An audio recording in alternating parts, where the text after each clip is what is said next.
Audit Committee on Wednesday, the 18th of January. I'm going to welcome everyone to the meeting, and the meeting is going to be live streamed for public viewing.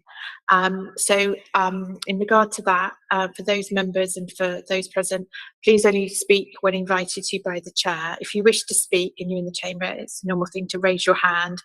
And please ensure mics are muted when you're not speaking. And if you're referring to a specific page or picture in a report, refer to the page number.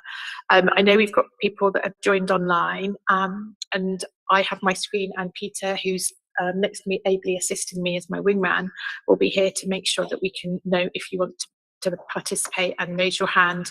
But however, please do not use the chat function for putting any questions or to make any other comments.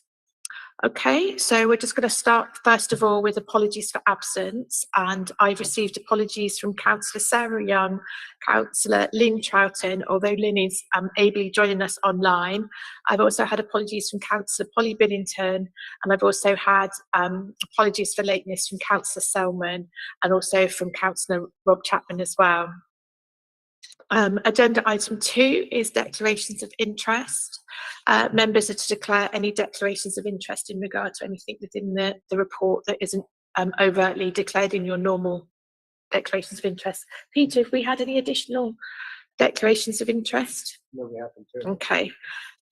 Okay, just to start, before we go on to the nitty-gritty around minutes and such updates, as you can hear, I've got Councillor Baffour has just joined us online. Hello, Councillor Baffour, nice for you to join us. I'm just, Peter, looking at you with myself and the 3 councillors in the actual chamber at this point. We are still quorate, aren't we? Yes, you are correct. Yeah, we are. Just double checking because I wasn't aware of other people being online. As you can hear, I've got a bit of a cold. It's been a long day for me, and I think it's probably been a long day for a lot of people. So we will try to stick to timings. I think given we've got quite a packed agenda, that we would, for both members and for officers, if we could report by exception, and unless anything is absolutely urgent, I would ask members just to be quite concise with their questions, because obviously we want to make sure that we can cover as much as possible, but just remember our position in terms of the Audit Committee and what we want to do in terms of, we don't want it to a full-on scrutiny session. We can absolutely ask questions, but we can also do some of that offline as well. So just moving on to agenda item 3, which is minutes of the previous meeting. So I don't know if any members have got any queries about the minutes, but we can just agree them as a correct record. We've also had actions have been circulated to members as well. So happy to take anything. Councillor Zoe Gobert. I've only got one minor thing. I thought there were 2 external auditor people present. There's only 1 listed in attendees. I didn't know if there was 2. I think. Okay. I think it's only a minor one. From I think that Suresh was who? Which auditors were you talking about? Was there 2? There was 2 people, wasn't there? Yeah, there were 2. There were 2 people from Mazars. Is how you say it? Yeah. So if you could just add them on. Okay. Okay. Agenda item 3 is done. Agenda item 4. Sorry, Councillor Smith. Just going on page 3, where I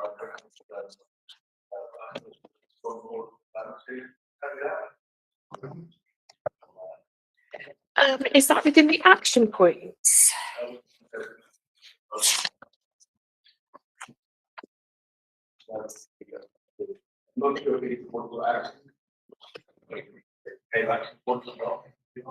Sorry, Councillor Smythe, could you just remind me of the page number again? Sorry. Page 50.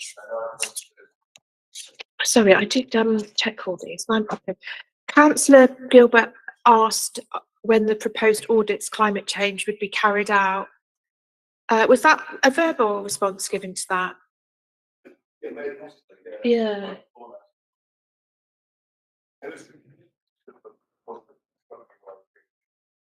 It may be something that might come up during when we look at the audit review. That's going to come up later on in the agenda when we get to agenda item 11 when looking at audit progress reports or something, it might be able to do that. Is that okay? Okay, so then we're moving on to agenda item 4, which is the finance update, which Ian Williams, our group director, will be presenting. Are you doing a presentation on the screen, Ian? Brilliant. And I like before, if you'll just obviously go through and give us as much detail as you can in a nice, concise way. That'd be perfect. Thank you.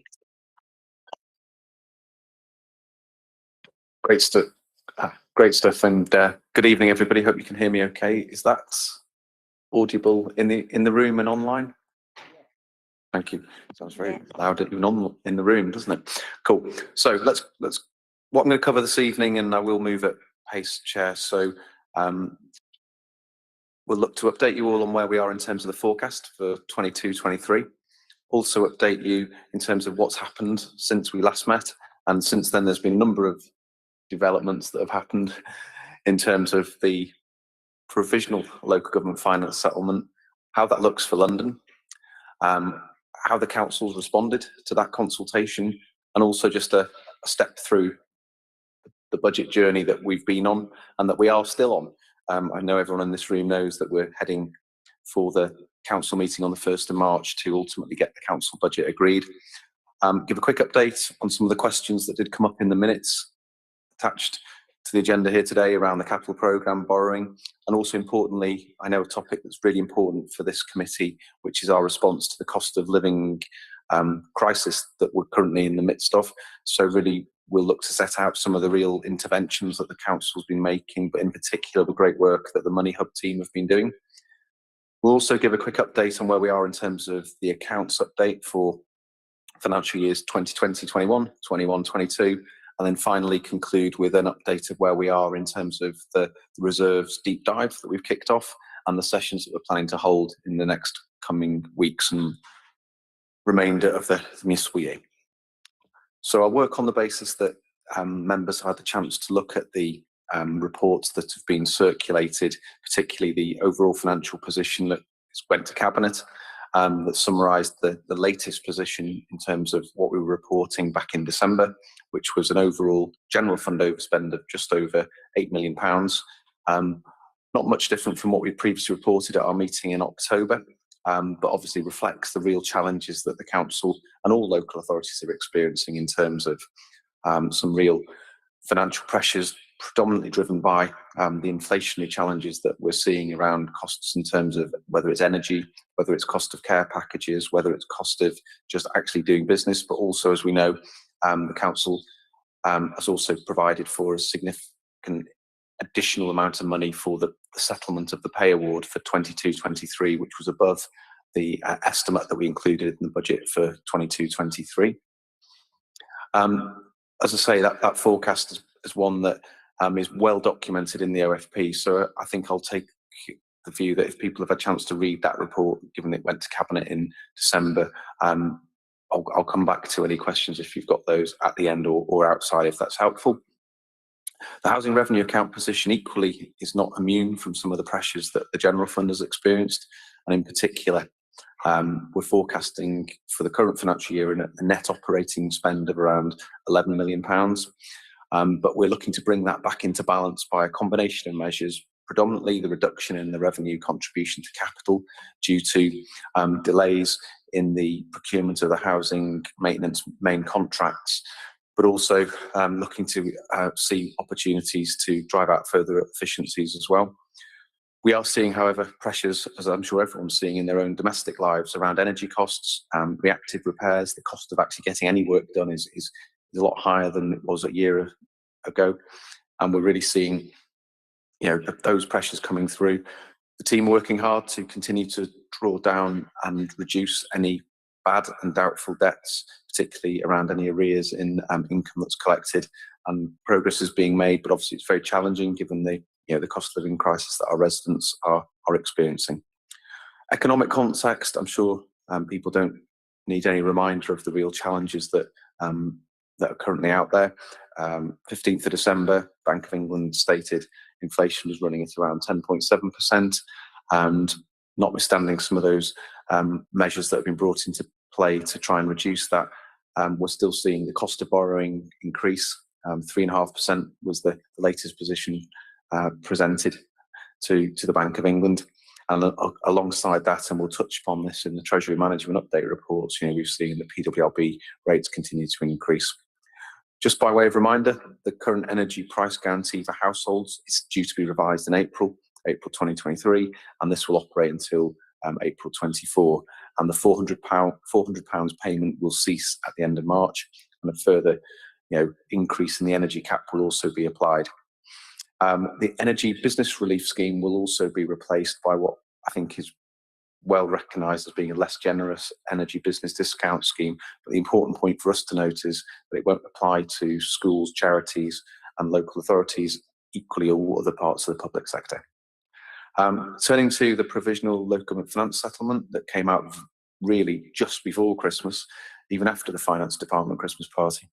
And that evidenced that, I think some of the work that we've done as a council to really lobby with colleagues from all of the London boroughs and across the local government family to get recognition for the real financial pressures that councils were experiencing, particularly around social care, energy costs going forwards, pay, recruitment, retention, and the need to be able to support the NHS in the real challenges that it's facing, was recognised, I think, in some of the way that the settlement came forwards. But I'll come on into a moment to some of the measures that were agreed in that settlement to enable us to see an increase in our potential spending power. I think I would also add that, notwithstanding the lobbying we've done for more multi-year settlements, it is still yet another one-year financial settlement. That means councils, whilst they get some degree of certainty for a year, it gives us no certainty to plan and take those longer-term financial decisions with certainty that we maybe like to make to enable us to really take some of those more transformative decisions forwards. So we are still in that position of needing to continue to work hard, and as we've always done, to manage our finances in a way that recognises this is an ongoing process. A lot of underlying and existing pressures remain in Hackney and other councils, and we really are going to need to start our work very quickly on future years' budgets once the 23-24 settlement is all settled. So what was announced in provisional settlement? There were social care grants announced to recognise some of the challenges that councils are facing in terms of that market, enabling us to address some of the cost pressures that we were forecasting. There was some adjustments made to things like the interaction of business rates with local authority funding, and we will see increases in revenue support grant. But I think the real significant change that came forwards was the ability to increase council tax, not by the 3%, which had been previously the referendum limits to local authorities, but by up to 5% being made available to councils as a choice that they could take. And I think that's obviously a choice that the current administration will obviously consider and will bring forward proposals to its meeting on the 1st of March of full council. We also saw some changes to some of the funding streams that had been previously announced. We saw the services grant aggregate total significantly reduced, in part to reflect some costs that councils would no longer be exposed to around national insurance contributions as an employer, but also to enable some resources to be diverted to those authorities that don't provide social care, social services, but also guarantee them a spending power increase of at least or no less than 3%. A few charts here, and we'll circulate the slides after the meeting, giving an indication of some of the changes, and in particular how these play out to London boroughs. Of course, core spending power, when we say that, is in effect all of the government grants we receive, but also the council tax that we potentially could yield should a decision be taken to increase council tax by the full amount. An interesting chart, I think, here also that shows how spending powers have changed over the period since 2010-11, and you can see how, particularly in those early years of what was then deemed the period of austerity from 2010 to 2015, and then a recognition of the real pressures coming through on councils around social care and interaction with the challenges the NHS was facing, COVID and others. You can see there how that spending powers changed. But I think it's really important for us not to lose sight of the fact that as a council, and us as local authorities in the round, we're all facing significant challenges. Our response to the consultation that came out before Christmas can be sort of summarised as follows, really. The late timing of the settlement and uncertainty created by another single year settlement is not helpful, and the continued reliance on council tax income, which I think most people recognise is known as often a regressive form of taxation as a vehicle for funding increases in core spending powers, has lots of limitations. Also, the lack of a sustainable long-term funding solution for social care is of a concern. A lot of those reforms that were mooted have been effectively kicked down the road for a few more years. The new homes bonus funding and continued uncertainty over its futures is a real challenge for boroughs who had relied upon it, and Hackney and a number of our neighbouring boroughs were some of those. And also the fact that the formulae underlying some of the grants that are distributed are now so outdated.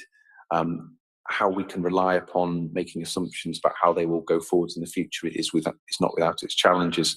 I'm sure members in the room will be fully aware of the slow drip of release of census data that is now coming out. And of course, that data is so essential to how ultimately council resources are distributed nationally.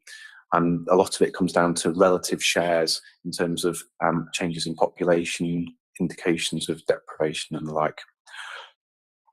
Finally, the continued inclusion of that rural services delivery grant based on limited evidence is a concern in terms of it's not mirrored by the inclusion of a similar grant to meet the acute needs of those boroughs like Hackney that work in inner city urban areas. In addition to that, I think I would also draw members' attention to some significant challenges around the sufficiency of the homelessness prevention grant. There had been a significant piece of work done to consult on the distribution of this grant. The ultimate distribution of the grant was very different from some of the consultation proposals that were made. And whilst Hackney was expected to gain from some of them, ultimately what was allocated were effectively a status quo or continuation of historic allocations, which I don't think, from my analysis of them with the team, really reflect the true distribution of expenditure or where need is. The sufficiency and late publication of the public health grant and the need for the distribution to be updated to reflect increased health inequalities exacerbated by the pandemic has also not particularly been always recognised, and we feel there's definitely a better way of achieving that through uplifts with things like CPI. Also, and we've touched upon this at Audit Committee, the challenge of DSG funding, and we're continuing to see across the country the growing DSG deficits not really being dealt with by the solutions brought forwards, which effectively are an extension of continuation of the statutory override. So turning to the budget planning and the journey that we're on for 23-24, no real surprises, I think, in terms of what's included here. We started the year with a gap for 23-24 of just under £27 million after adjusting for the revised pay award that came through. And we've been working hard to see that reduced. Pre-autumn statement and local finance settlement, that left us with a gap of over £7 million.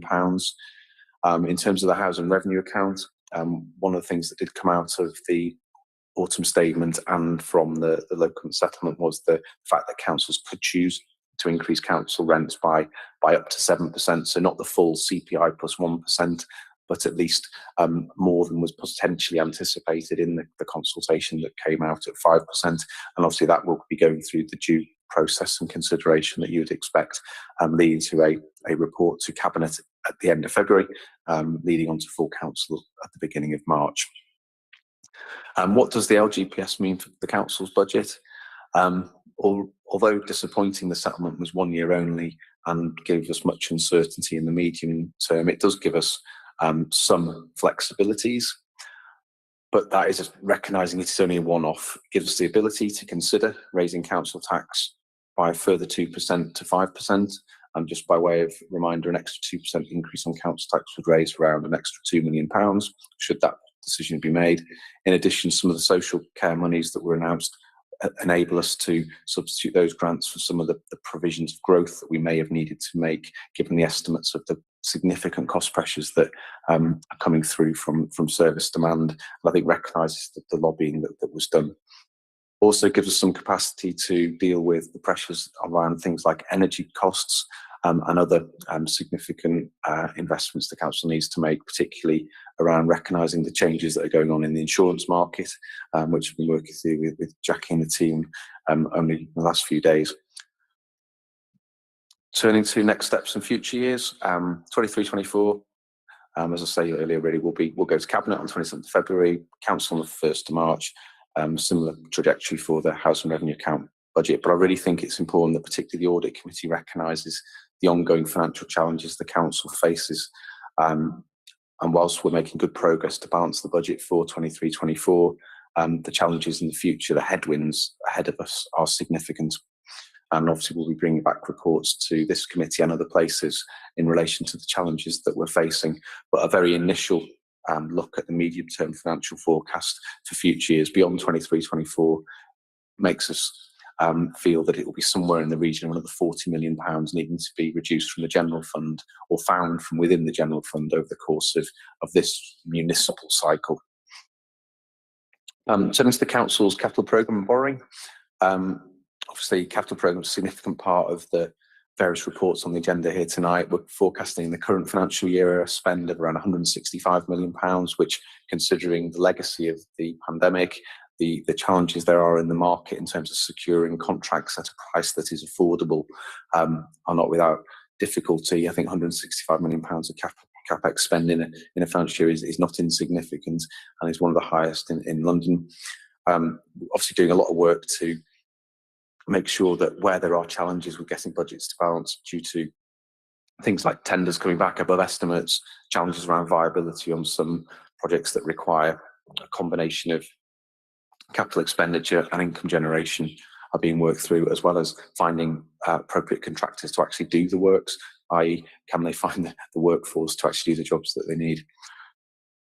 Still need to also tease out any optimism bias from budget holders in terms of the profiles that are coming forward. Colleagues on this committee will be aware of the challenges that we looked into with the former chair of Audit Committee around profiling of the capital programme and the work to really raise the profile of the need to get that brought sharply into focus. And as we've set out in the Treasury update later on the agenda, notwithstanding we haven't undertaken at this stage any new borrowing, we must recognise the cost of that borrowing has risen significantly. We're seeing PWRB rates significantly higher than they were when we were sitting here only a year ago. So, and as you can see from the final bullet point, the 10-year rate for a Public Works Loan Board certainty rate now at the end of December was around 4.5%, which, notwithstanding that being in line with our advisor's forecast of what they thought it would be a few months ago, is significantly higher than where it would have been over a year ago. Turning to cost of living response, and just to recap, Council has already agreed poverty framework, and that prioritises prevention, early years, early help, tackles low wages, cost of living, and also looks to respond to the material needs of poverty. Really was informed by all those lessons we learned during the pandemic, but also made sure we focused our response on those on lower incomes where they were going to be impacted most significantly, and where we look to target our campaign for more funding. Continue to work closely with community organisations at the heart of the pandemic response, because we always knew that more people would be struggling financially coming out of the pandemic. Response to cost of living crisis is in line with the third objective of the poverty reduction framework, and it's about responding to those material needs, developing more coordinated emergency support and advice offer with more preventative help, linking emergency support, income maximisation, so actually making sure that that benefits people are entitled to can access that aren't necessarily within the council's immediate gift, and we can support people to access those gifts. And some of the figures that I was looking at only today with Councillor Chapman show team's success already in bringing in significant sums of money to residents' pockets through the work of the Money Hub team, of which we're very happy to give some real live examples to members on this committee. Turning to the Money Hub in a bit more detail, through the Money Hub we're able to offer financial support in a number of ways. Hackney Discretionary Crisis Support Scheme, We also support residents having temporary difficulty meeting housing costs through discretionary housing payments, those who are struggling with council tax in terms of the council tax reduction discretionary fund, and also the household support fund, where we're looking to make sure that's targeted at those most in need. And as well as paying out discretionary funds, the Money Hub also, as I said earlier, really works to increase benefits take up. I'll be really encouraged by some of the numbers that, as I say, I was looking at with Councillor Chapman and the team, seeing us lever in significant, potentially millions of pounds into the borough that ultimately residents are entitled to. Summarised here some of the progress that's been made in terms of making various payments, and already nearly £1 million been paid out around discretionary housing payments, significant sums around the crisis support scheme, the fuel rebate scheme, which seems a lifetime ago when we talked about this back around sort of April, May time, but we've paid out fully now to all of the recipients who are entitled to that, and those who were entitled to various top-ups. And just by way of reminder that all updates in relation to progress against these various allocations are included in the must-read report, which is the OFP to Cabinet each month. Turning to the Household Support Fund, as well as routing that £200,000 support via the Money Hub, the Council is using the fund to provide support to those we know are in need. And so far, £2.8 million has been awarded in that period from October 22 to March 23, and we'll be looking to use that monies as follows. 1.6 million to support children's families in the 0 to 19 age group, £400,000 helping those with housing cost bills, people at risk, £200,000 to that trusted referral partners, and also £150,000 to Hackney Giving. Other initiatives that are being worked through, embedding financial help into the work of the children education, targeting support, food vouchers through children's centres, holiday activity food programmes, a whole range of really positive interventions to support people. We've committed a further £600,000 to poverty initiatives to support the funding of food poverty, and we continue to support organisations on the ground who are struggling with rising costs and demands through helping them to raise funds and dedicating more of our community grants to funding social welfare advice in Hackney. We've also created, and I always make a plug for this, the Help at Hand guide to the support available for residents during the cost of living crisis. Two more traditional Audit Committee matters, the accounts update. Opinion on the 2021 accounts remains outstanding as a result, as members will know, of the moratorium that Mazars have placed, as all other auditors have placed, on audit opinions resulting from the national infrastructure asset issue that we've previously discussed here. Government has issued a statutory instrument very late in the last calendar year alongside SIPFA, and auditors are currently discussing the outcome of this with the councils to assess what needs to happen or would need to happen to enable them to issue an opinion. I'm sure Stuart will come on to that in a bit more detail in a future item. 21-22 accounts, as you know, we all published by the end of July in line with the various statutory deadlines, and they're presented in the pack here tonight. And accounts is going to report on Mazars is going to report on progress related to that later on the agenda, so I won't take up any more time on that item. Finally, I said I'd just give a quick update on where we've got to with the reserves deep dive. Thank you very much for agreeing with us the terms of reference. Really happy to be undertaking this deep dive. What we've been doing is setting out an update on what is the legal position and what are the delegations in relation to the reserves, but also explaining what they are as well and why councils hold them, doing specific analysis to sort of bring them to life in a way that maybe doesn't always jump out from the statement of accounts, setting out some trends over time, particularly the impacts of things like COVID grants reliefs, and also estimating usage, not just in the current financial year, but also where we think we're going in future years, given that all reserves are ultimately allocated for specific purposes. A section on school balances, not wishing to underestimate the real challenges that schools are under at the moment. I'm doing a presentation tomorrow morning to the primary head teachers group on the council's financial position, but also the interventions we're making around cost of living, but also asking them, are there other things that we can do as a council to support schools in some of these most challenging of times? A comparison of reserve levels with other boroughs, and then also bringing into play very recently released SIPFA code. So Jerry, my office is working hard to find time in your very busy diaries for us to find a session to do a deeper dive into that, so that we can ultimately bring back a report on behalf of Councillor Lynch to Audit Committee in April. So I've probably gone on for longer than you wished me to, but hopefully that's a helpful summary. That's great. Thanks so much, Ian. Before I go to members to questions, I just wanted to commend your team and everybody, I think with the council, with the Help at Handbook. I personally found that very useful at the weekend, to have them as a councillor to give to people, even if it's not directly due to cost of living, but just for them to have a set of contacts if they need to get in touch with the council.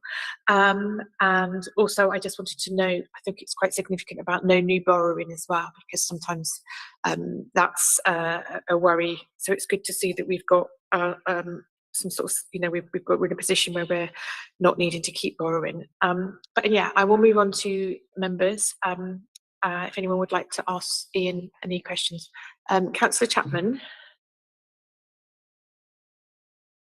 Thank you, Chair. Just can I thank the Director for his update there. As always, it's sort of very full and informative. I just wanted to add a little bit about the settlement, and just to reinforce the point that Ian Williams made, that what seems to have happened with I think he was third Prime Minister and fourth Chancellor in a matter of a few months, is that in the face of their problems, we've released a little more money, which is enabling us to have a slightly easier position in balance of the budget this year, which was obviously their intention. But the issue is that none of the underlying financial problems have gone away. As has just been said, the level of the settlement is still below the 210 settlements, in real terms. The fact it's still 1 year at a time is highly regrettable. It really makes planning difficult. But what we do know about future plans is all that seems to have happened is we knew, we had a 40 million deficit over 3 years, forecast I think it was the budget report last year, the figure we're looking at. And when you look at the figures now, we're still very much in the same position, except it's, I think for political electoral purposes, it's just been kicked down the road. So there's going to be, I think, considerable pressure on our resources in the years going forward, and it's unwise to assume anything other than that, I think, from the situation which is where we are. I'll just leave it there. I just wanted to just put my own political spin on that, because I think it would be wrong in this meeting to to go ahead without doing that, because the situation really in the medium term hasn't changed. Obviously, Councillor Chapman's in his role as Cabinet Lead for Finances. I've got Margaret, Councillor Gordon, I can see your hand, and I've got Councillor Gubbert as well. So Margaret, over to you. Thank you, Chair. I just wondered whether you could give us a little bit more of an update on the special educational needs deficits and the other pressures on education and children's services. Thank you.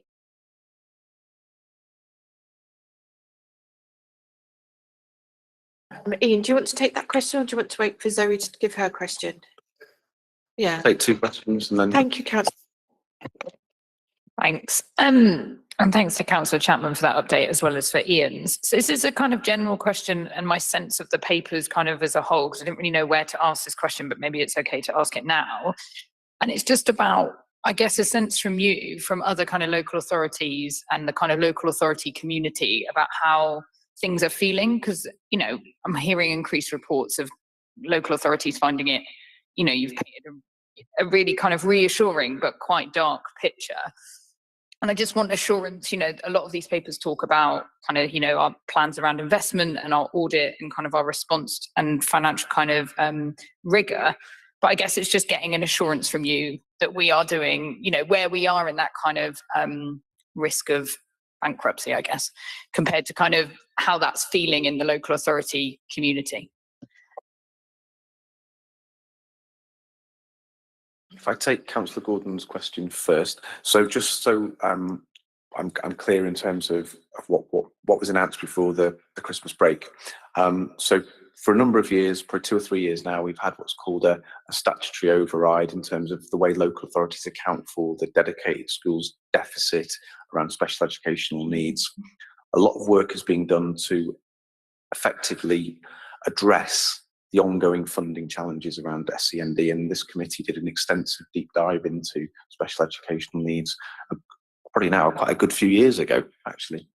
What the government confirmed before the holidays was that exemption would continue for another 3 financial years, but ultimately what is in play also, and we're party to this, is a series of pieces of work, and each authority has been put into effectively a different group depending on the scale of its deficit, around how it looks to address and get ultimately the whole SEND budget in that authority back into balance, recognising the ability of government to provide additional resources to fully meet that need is available, because there's obviously the various pressures on government finance. So we're working closely with Jackie Burke, her team, with the DFE in the group we're in, and if it's helpful, Chair, I can bring back a note for the next meeting, just summarising exactly where we are in that space, as a number of meetings are scheduled with officials in February, in terms of where we are with that. Around the overall schools position, I think all of us will have seen in the newspapers the real pressures that schools are facing, and obviously that is manifesting itself in a way in the proposed industrial action that was announced only in the last few days, in terms of the views of teachers, in terms of their take on where things are in terms of the settlement for schools, how that's being funded or not, as the case may be, but also recognising that schools, like all entities, particularly those that rely upon a physical base, are experiencing significant cost pressures in terms of energy and other commodities that come forward. So we're really, as a team, working closely with colleagues in education to make sure we're giving as much support to our school family to recognise the real pressures they're under. And that doesn't necessarily just stop, does it, at cost pressures? There's also issues where school numbers aren't quite what was anticipated or would have been expected as well, which is also need to be factored into play in terms of how we address all of that. And one of the reasons, so I'm going just to show how genuine the support from the council is to all schools, is I'm addressing the primary head teachers tomorrow morning to take them through the council's financial position and also what we're doing around cost of living. Turning to your question, Councillor Garbett, I think there is disappointment amongst authorities around the fact it is only a 1-year settlement, because it does really impact upon ability to do those sort of more medium-term decisions and make plans in that space. Certainly, the level of certainty around funding beyond 23-24 isn't what we would have wanted to see, and I'm speaking here not just as Hackney but as local authorities more generally. And whilst I think, as Councillor Chapman alluded to, there were things in the settlement that were probably more positive than we would have anticipated them being, given the way the local authorities have been recognised in previous financial settlements. In no way does it compensate us for the real inflationary pressures that we're facing. And so you're absolutely right, there are some authorities, and obviously won't mention those authorities here, who are experiencing very significant financial stress that is putting them in the space of having to consider issuing Section 114 type notices. That's not a place where we are, but it is a place where I know authorities in some cases all over the country are, because of the unique features of their either system they operate in, the pressures they're experiencing, etc. And that's also, I'd say, over the different classification of council as well, whether it be unitary, London Borough type, metropolitan district or county councils, where particularly they may have a significantly older population and being very exposed to the challenges that are experienced in the care market. Okay, thank you very much, Ian. And I've just got Councillor Spice. You wanted to ask a question? Okay. Yeah, thank you, Chair. Thank you, Ian, for a fantastic report. And Happy New Year, by the way, everyone. Just on the capital schemes that we're running and inflation, basically, in terms of tendering, in some instances, the tenders can go up by 25 to 40%. King's Crescent, Nightingale programme is mentioned in here, Stoke Newington Library. So there's a pressure on the need to borrow. I presume if these tender prices are going up and you want to continue with the capital programme that you've got scheduled, how much are we going to be relying on that kind of borrowing going forward to make sure that those capital programmes continue? So I suppose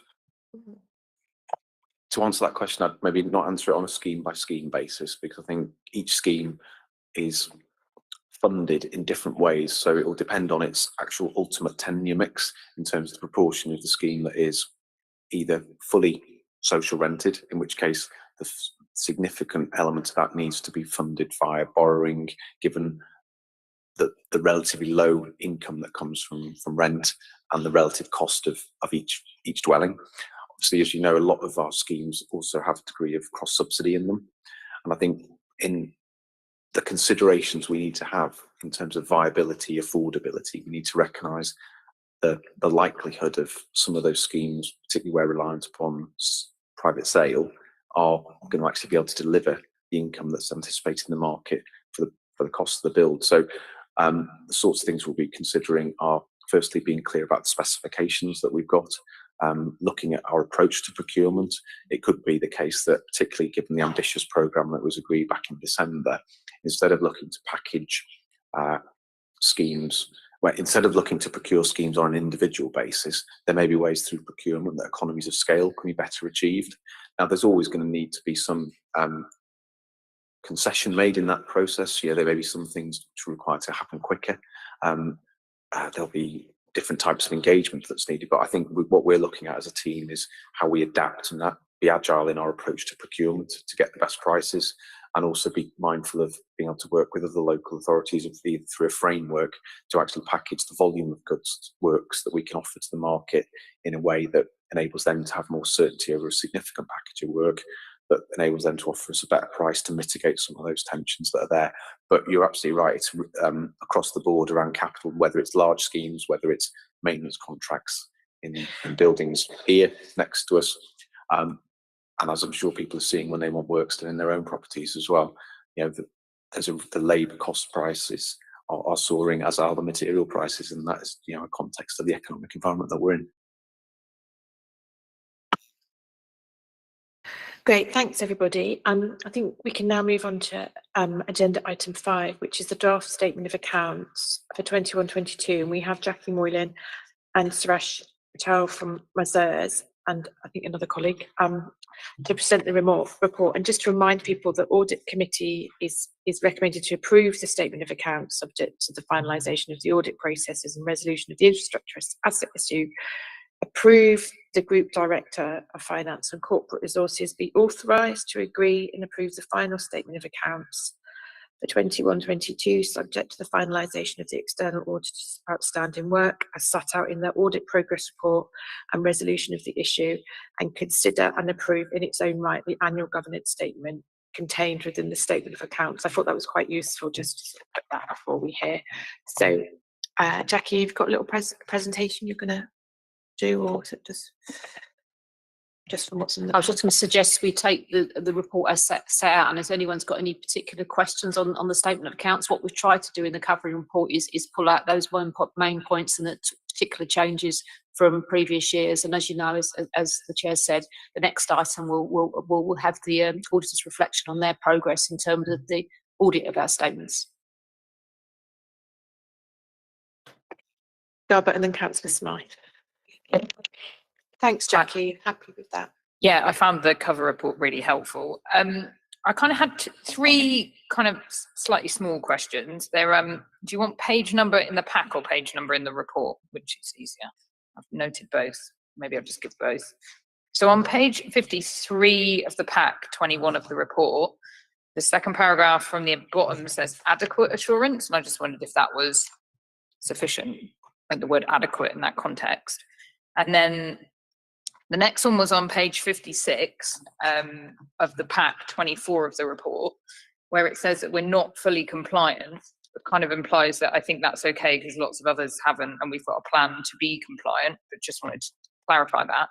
And then the last one was page 95 of the pack, 63 of the report, where Hackney Walk's listed as the fourth item. And I just wondered what the finances were and what had happened here in terms of the finances going to Hackney Walk. I think that's my reading of it, but just to understand what that transaction is and what that relates to. Great.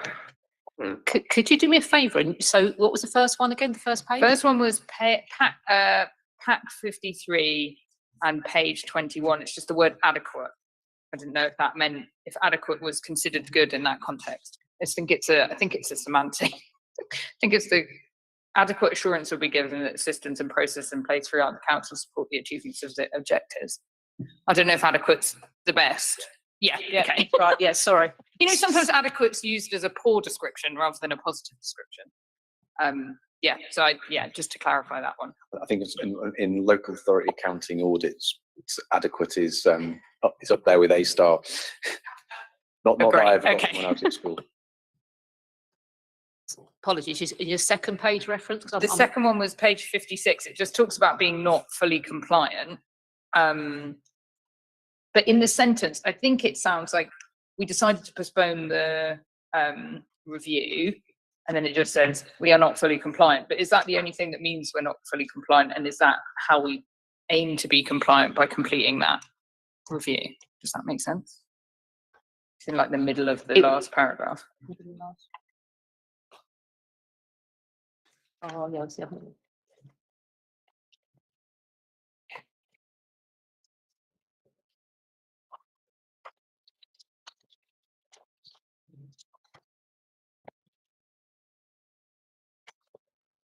I'm going to defer here to Michael, because it's in connection with the internal audit review. I've just read it. Do you want to read the paragraph to?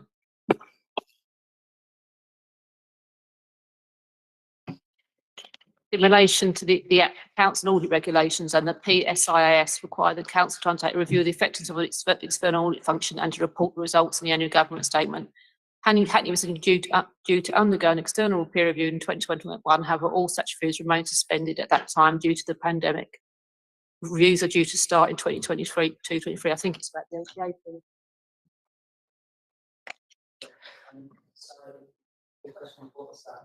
Yeah. Well, the question is, it says reviews are due to restart in 2023. However, Hackney has opted to postpone. Similar to many other authorities, we are not fully compliant with the requirements of PSIAS. So does it literally just mean because we haven't done that review, and we will when we do the review? Ish. Yeah.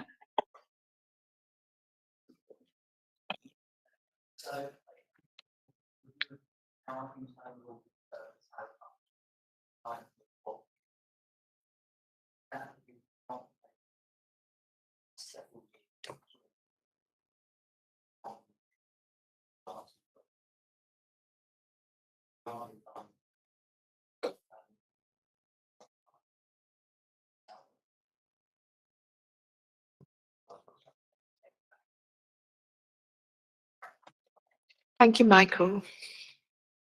Has that answered all the questions, Councillor Carpet? It was, yeah, and then it was just the line about Hackney Walk. Anyone could give me the detail for that, or know of who I can talk to about it. I think is it about actually what's happening? If it is a question, it's just I haven't seen it in a budget report like that. I don't know if there's someone I can. Maybe we can. Happy to go through that view outside. Okay, maybe we can chat about that.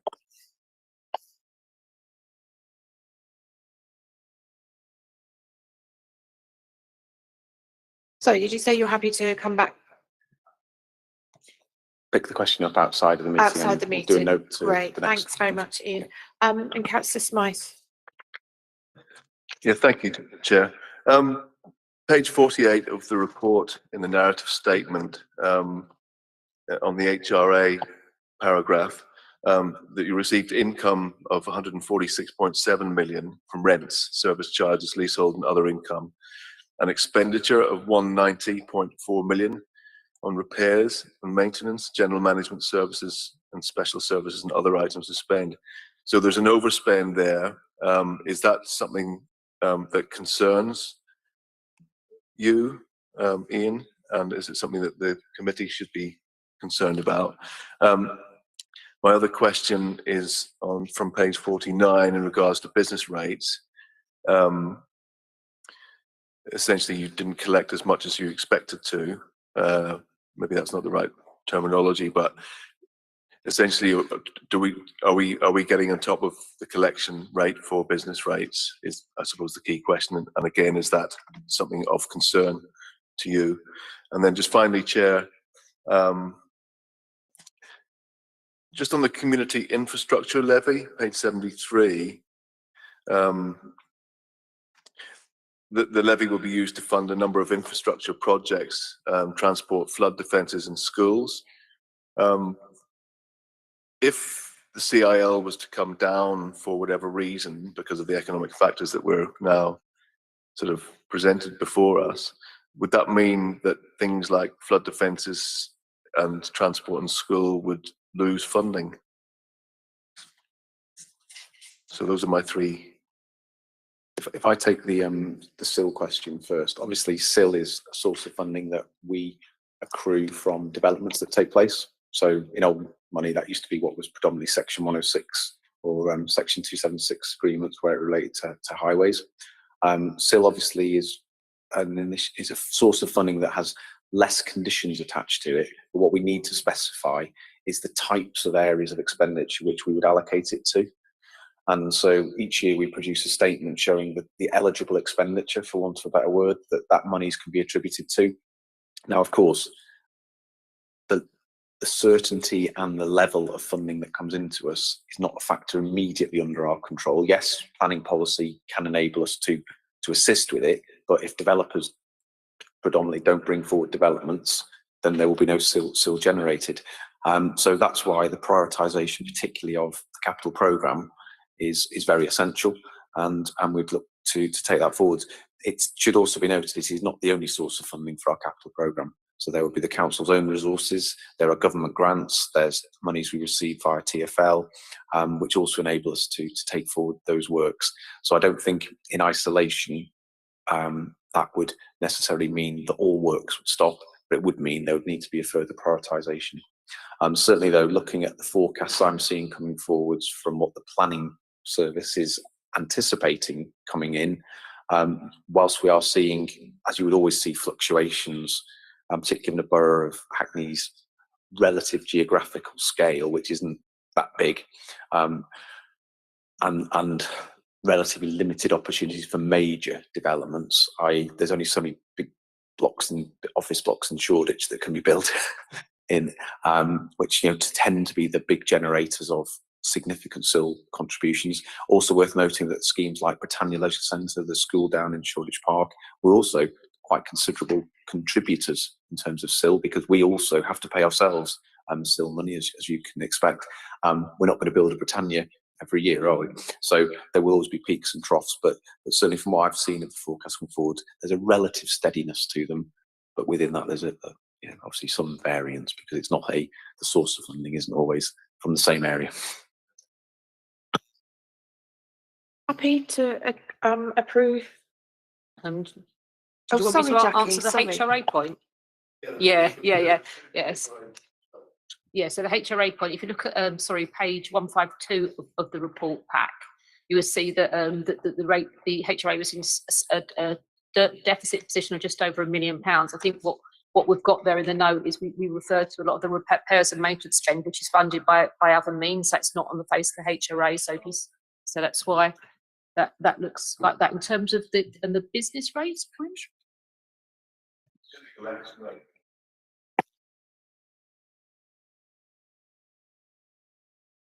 I suppose the accounts that are here are effectively historical. What we're taking to full council in a week's time is the council tax base and basically business rates collection report, and certainly working through the figures with the revenues team extensively around council tax and business rates, looking at what's coming through in terms of collection so far. We are confident about the figures that go in there, which we have to be. Now, obviously, we're mindful of the economic shocks that are out there, not just to residents as domestic house council tax payers, but also to businesses in terms of the real economic challenges they're facing. But we're also mindful of the reliefs that government's announced, which effectively mitigate some of that collection risk to us of that business rate being collected. And it's pretty fair to say that some of the collection rates on business rates, particularly coming through during the COVID era, particularly around retail, hospitality and leisure, were probably higher than they may have even been in pre-COVID times, because we were getting compensated and effectively for the full rateable amount, whereas traditionally we would have no doubt had some variance, as you'd expect, as businesses went through different stages of their business life cycle.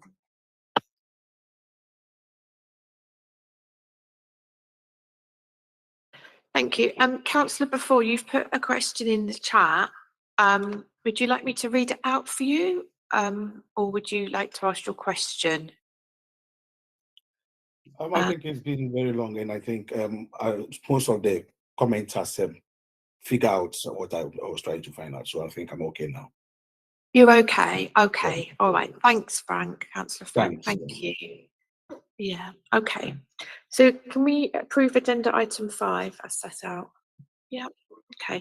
And then again, Jackie and Messieurs, I can think we're again just being asked to note the contents of the report, including the value for money commentary. That's right. It's probably just worth pointing out, because there's obviously the number of years involved now are getting quite confusing. So as Ian mentioned in his presentation, we still wait the opinion on 2021 accounts, largely because of the infrastructure asset issue, which has been ongoing, which is the only issue which is outstanding in relation to 2021 accounts. There is a proposed resolution in place for that now, and the guidance notes from CIPFA's came out last week. So we're just working through our proposals on that. We'll be discussing that with our auditors to move forward to get an opinion on the 2021 accounts. Also in relation to 2021, it's worth noting that Mazars have now provided their value for money conclusion, which although it doesn't read, is a positive one. Just going back to the point around adequate, is a positive conclusion. There's no issues that have been raised in relation to 2021 in relation to the value for money opinion. In relation to the accounts for the 21-22, the committee received Mazars' planning document back in October, I think it was, and that audit now is well underway. But I'm sure that Mazars would like to speak to for themselves in terms of how that audit is progressing and what the progress rate is when we're likely to receive an opinion on the accounts. Thank you, Jackie. Stuart Frith, Senior Manager on the audit. Suresh sends his apologies. He would have been there in person. Unfortunately, he's had a family issue he needs to deal with. Jackie's, I'm only going to make 4 comments. Jackie's succinctly summarised 2021. We have now got CIPFA's guidance on infrastructure, which the council is working through, and then we will discuss it with them, and we'll feed that into the accounts, and we will get to the point where we can complete on the 2021 financial statements audit. In terms of 21-22, you'll note on page 220, a very long way up, 224, we detail an outline of progress. That looks a lot worse than it is. We list everything, even where there are one issue with one thing outstanding of a sample of 20. Audit is well progressed. We are aiming to be complete, with the exception probably of the council's valuations of its property and investment properties by the end of January. Yeah, that will include the vast majority of our internal review processes as well. So we are looking, subject to completion of everything on 2021 at some point between then and your next committee, which I think is in April, we will complete the audits of both 2020-21 and 2021-22. And you will get appropriate reports around those audits at the time. I do note on the following page, 225, we talk briefly about an objection that we've received in respect of the 2021-22 accounts. Our work on that continues. We have taken our own legal advice and are currently preparing a response that we will agree with the council and with public sector audit appointments as they need to review it prior to it being issued to the individual. We would hope that that will mean conclusion of the issue around March to April time as well. And that will allow us to issue our certificate on the completion of all audits, which is being held up in respect of 2017-18 to date because of the infrastructure issue.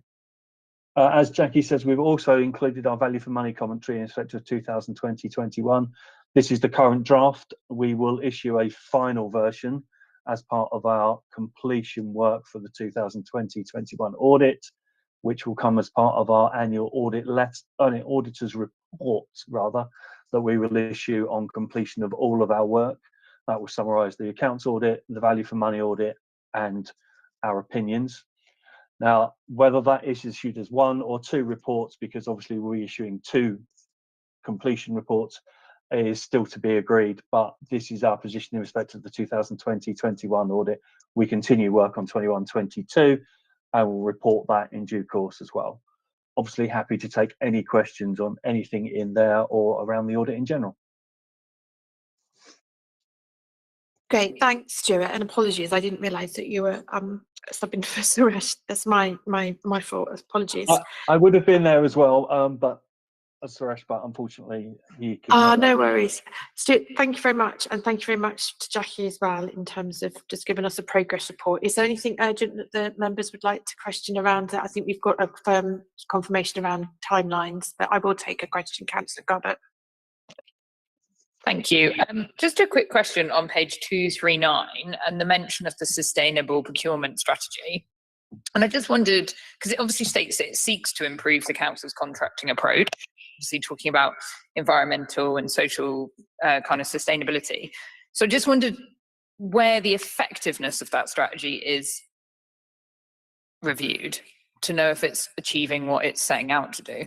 Because this just kind of describes it, and also it would be good to see it reflected in the cover sheet around sustainability, because I think this is obviously related to kind of our sustainable objectives. So maybe not something we can go into here, but I would be interested to know where we've scrutinised the effectiveness of whether that's having an impact as a strategy.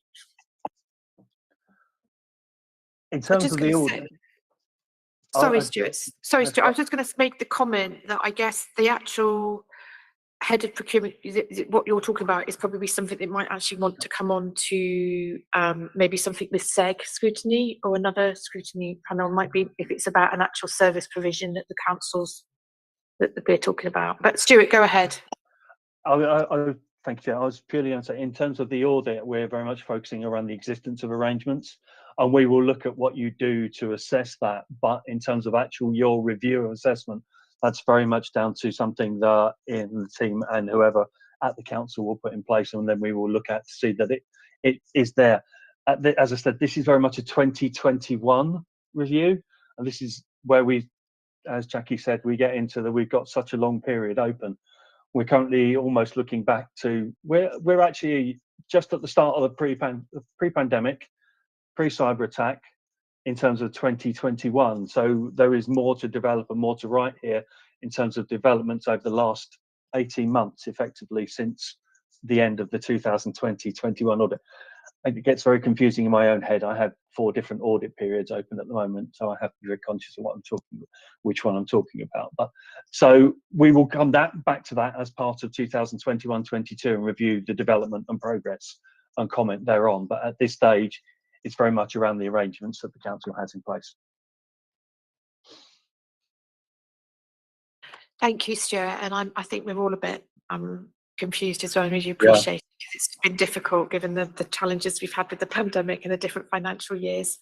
In regard to agenda item 6, are we happy to note the contents? Yeah. Okay, well, great, thanks. Thank you, Chair. And that, oh, sorry, someone online saying something? No? No. We'll move on to agenda item 7, and we've got Pradeep and the team to present the report as well. So thank you.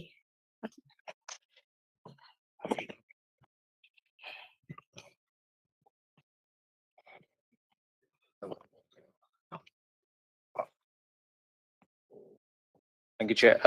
On the item 7, basically, so on the Treasury update cover, we got 3 reports for the committee this time. The first report is the semi-annual report, which covers period from April to September, and that's Appendix 1 of the item 7. And the second and the same report, Treasury Management Update, has got a second appendix which covers basically the quarterly update on the period from October to December. So should we do both together? Is that easier? Yeah. I'm happy with that. Yeah. And both updates are on the past performance, past events of the report. So it's just an update to the committee, like what's happened in the past on those 2 reports. The third update is the Treasury Management Strategy, which is for 23-24. There are no major changes. The strategy is in line with the last year's strategy. No major updates. We haven't done any changes on the counterparties and their limits. So everything is more or less same as last year. So I'm happy to take any questions. Thank you for that update. Thank you, Chair. I think I'll just say it's helpful. I think we'll take items 7 and 8 together because they are very much part of the same piece. And of course, item 8, the Treasury Management Strategy, will go to full council in March as well. So there'll be other places as well to discuss that. Thank you. It's very helpful. I was thinking the same, actually. I'm just looking online. I don't know if there's any questions online from anybody. Just seeing the room. Does anyone want to make any comments around the Treasury Management Update and Treasury Management Strategy? Councillor Garbutt. Yeah, just got one quick question. I've lost it.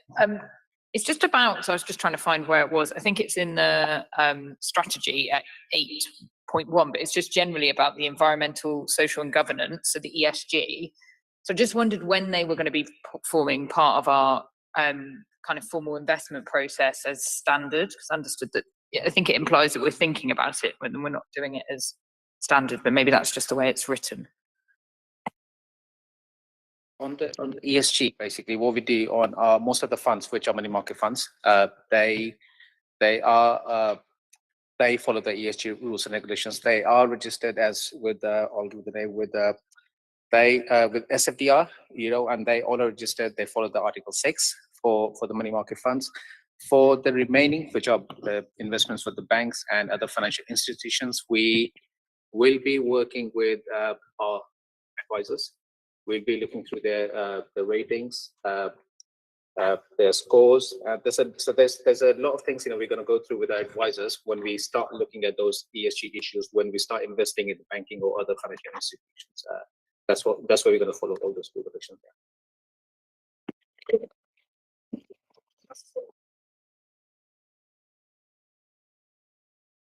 Sorry, I'll take Councillor Gordon first, and then I'll come to you, Councillor Smythe. Is that okay? Councillor Gordon, I've just seen your hand up. Thank you. Thank you, Chair, and thank you for the report.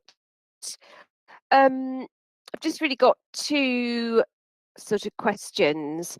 I mean, obviously, you outlined this sort of potential impacts of inflation in the report. I mean, how do you see this impacting our investments going forward? I mean, I know that you don't have a crystal ball, but just really sort of how do you summarise the risks, and benefits? Well, benefits to investments in terms of inflation. And there's also page 2523.2, the 70.5 million of long-term borrowing from PWLB within the housing revenue account. Just if you could maybe just tell us a little bit more about what's planned for that borrowing and whether you see any risks in terms of repaying it. Thank you. I'd maybe take the question on inflation first, if that's okay, Chair. So in terms of the way we approach the treasury management strategy and management on the day-to-day basis, which Pradeep leads, obviously what we're seeing now is not just a higher inflation position, but also increasing returns via interest rates. So an awful lot of the erosion of the value for money is being in part mitigated by the additional investment income that we get through higher interest rates. So what we've seen, particularly when we've looked to place money out for a period of time up to 1 year, we're getting much higher rates than we would have got previously. Members of this committee will know from when we've done earlier updates or updates in previous years, it was for a long time the case that we were lucky to achieve anything near 1%, maybe just over 1% as a yield or a return on that investment income. What we're now looking at is much higher rates, which we're able to achieve when we put money out, which obviously does in part reduce our exposure to the erosion of the value of money through inflation. But what we are also looking to do, working with our advisors, making sure that when we put money out, it's with institutions who come with all the protections, the regulations that you'd expect to make sure that our money is protected. What we aren't doing is doing anything like, we saw some local authorities do many years ago now with Icelandic banks. So it is absolutely a very active piece of work which the team are taking forward. In terms of the housing revenue account position, just to be clear, Councillor Gordon, that is monies that we've already borrowed and effectively monies which has been used and deployed to finance previous expenditure, predominantly, if not exclusively, in relation to housing regen schemes. My expectation would be that some of those schemes which have been built, are being built, will ultimately see significant elements of that debt repaid once the sales from the cross-subsidy model come through. And of course, as we take forwards the next phases of the council's ambitions to build more council houses, that will require us to take out new borrowing and obviously look to finance that either through a combination of the revenue contribution to capital costs and any sales from investment income. So that's obviously that being covered. Thank you. Thank you, Ian. Councillor Smythe. Yeah, thank you, Chair. Just around cash flow, how are we managing the challenges? Any challenges? What are the challenges, and how are we managing those challenges around cash flow? Is the first question. And then page 252, 3.1. Referring to the £1.6 million London Energy Efficient Fund loan from the European Investment Bank. It says to fund housing regeneration. I'm just wondering, would that include energy efficiency measures? What specific sort of regeneration aspects are we talking about there in regards to that fund?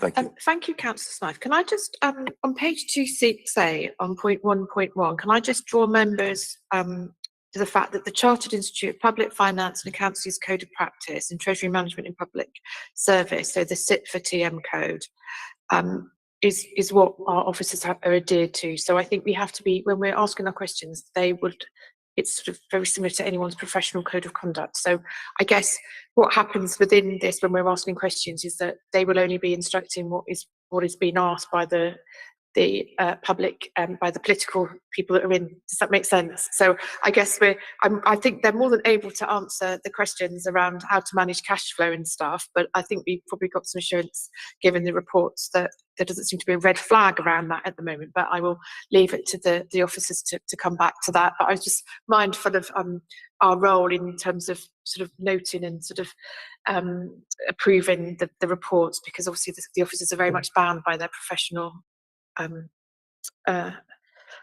sorry, I'll hand over to you. Yes, we've got, obviously we have a full cash flow forecast for the year, day by day cash flow forecast, which is monitored on a daily basis to see what the actuals coming through. I meet with Pradeep weekly, I think it is. Yeah. We meet weekly to go through what those forecasts are, including when we might need to short-term borrow or indeed long-term borrow for capital purposes. We also update Ian on a monthly basis and have regular meetings with our Arlene Close, who are our Treasury Management Advisors, to make sure we're following best practice and taking advice where we need to take that advice. I don't know the specifics of the leaf loan. I don't know if you do, Deep, or if you'd like to come back to that. I can come back on the leaf.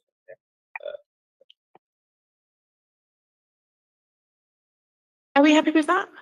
Yeah, okay, so we can, for agenda item 7, we can note the report, and then agenda item 8, the Treasury Management Strategy for 23-24, approve the draft Treasury Management Strategy from 2023-24 to 2025-26 for submission to the Council. As we know, it's going to go to full Council on March the 1st, and then obviously subject to the capital programme that's actually also been finalised ahead of the budget report, with delegation to the Group Director of Finance Resources, Mr. Ian Williams, to approve the final Treasury Management Strategy for submission to Council. Okay, thank you. And now, I can't see anything more. I did put a call out if someone else wanted to ask a question, but we're going to move on to agenda item 9, and it's very nice to welcome Bruce DeVale to present this report. And as a committee, we're asked to note the performance update and the contents of the appendices. So again, Bruce, if you'd like to sort of obviously, is it Bruce? Sorry, I'm sorry, is it Michael? Oh no, sorry. I'm getting my officers muddled up, apologies. I've got Bruce DeVale to present the report in my guidance notes, but it's no problem if anyone else wants to give it a whirl.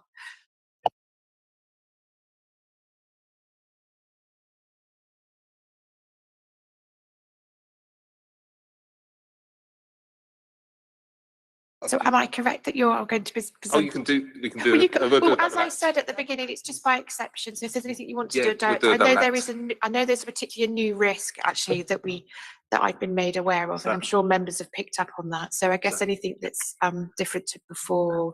The performance stuff is the basket you've seen before, and the performance is not too much different from before. Doesn't mean there aren't areas of concern. I'm sure you'll have questions or whatever, but there isn't anything that is too dissimilar from performance in previous periods. I would sort of highlight that this is obviously quite a dated basket that was put together with the previous chair of the committee, and we're doing some work internally as officers with CLT around developing a new basket of performance indicators for the new sort of strategic plan. And I would suggest that once we have that basket, that we then sit down with you and with the committee and come up with a new basket that the committee would wish to monitor, which sort of better reflects the sort of the priorities of the council going forward. Because this set isn't the best set, I think, for the future. But obviously, happy to take any questions from anyone. Thanks, Bruce, and that's really encouraging. With my normal day job, I'm quite used to having statistical process charts, so I quite like that for data as well, so you can see, because I think it helps as well for people to interpret what your trajectory is and where you want to be, rather than just seeing lots of red lines and things like that. So I'd really welcome a change in that. But I will open it up to members, because I'm sure they may have some questions around the performance report. Councillor Garbutt, before you, do you want to answer a question? Yeah, I've got a question. I was being patient. Didn't even put my hand up. Yeah, just a couple of points. I think I know, taking what you've just said, Bruce, but it was strange that the first indicator doesn't have any notes and that it's not measured quarterly, but perhaps that's picked up on what you were saying. Obviously, just quite an important indicator around child protection cases, and just the fact that it doesn't seem to be monitored very frequently. Just a comment, really, I guess. And then where's just the one? I want to ask another one on. It's interesting to see the cleanliness one go, like people reporting more uncleanliness. Just thought that was quite interesting. And then the only other one was, yeah, just the interesting reports around persons suffering harm and injury, and the fact that that's the increased, to a 15 score on page 320. I didn't know if you could speak to that at all. Yeah. Oh, was that the next bit? Yeah, that's agenda item 10, but I mean, I'm more than happy to, I mean, we could, Michael, do you want to answer that one now, or should we leave it till we get to agenda item 10? It was a question, it's on page, which page was it? I think it's still in 9 in my bit, but is it? The corporate risk management book.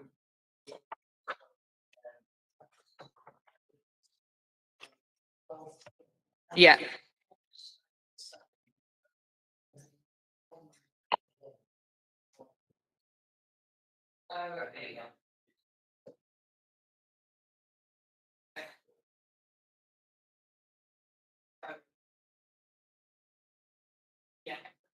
Yeah, and just noting what Bruce said, I had a couple of questions about the other things in terms of targets and stuff, but some of it was picked up at Living in Hackney, you know, that like the repairs completed in first visit is something that I know there's quite a lot of scrutiny going on through that committee. So perhaps Bruce, your summary picked up some of my concern.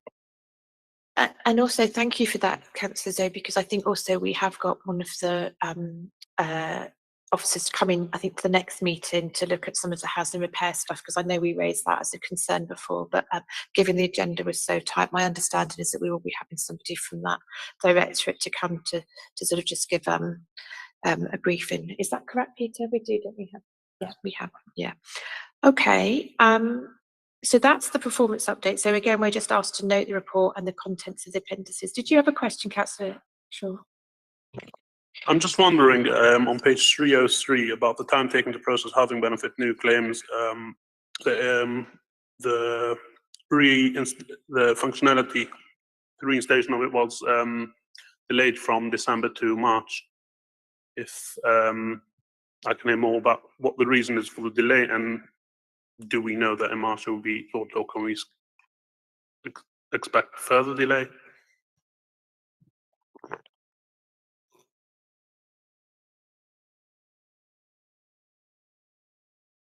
Oh, the two big columns on the chart.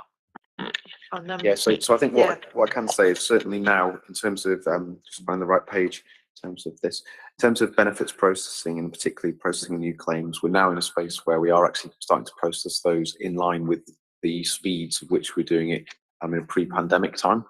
Obviously, there will be some in the system, and I think, you know, met with some of your colleagues only this week to go through some historical cases that are complex and challenging, particularly where they were caught between when the cyber attack happened and when we had to go take the system back. But certainly in terms of getting the new changes and new claims up to speed, we're back to levels of performance that we're on a par with where they were in the pre-pandemic space. In terms of the challenges around getting fully all the functionality back, I think it's just one of those things with particularly some of the complex systems that the housing benefits operates with, which is predominantly something which we have to buy from external sources. So it's part of a national sort of system. It just took longer than was anticipated, but we're fully you know, getting up to the speeds we were wanting. Thank you. You happy with that response? Yeah, and Councillor Gilbert. Thank you, Chair. Page 304, 305, referencing temporary accommodation. Direction of travel is not looking good on that.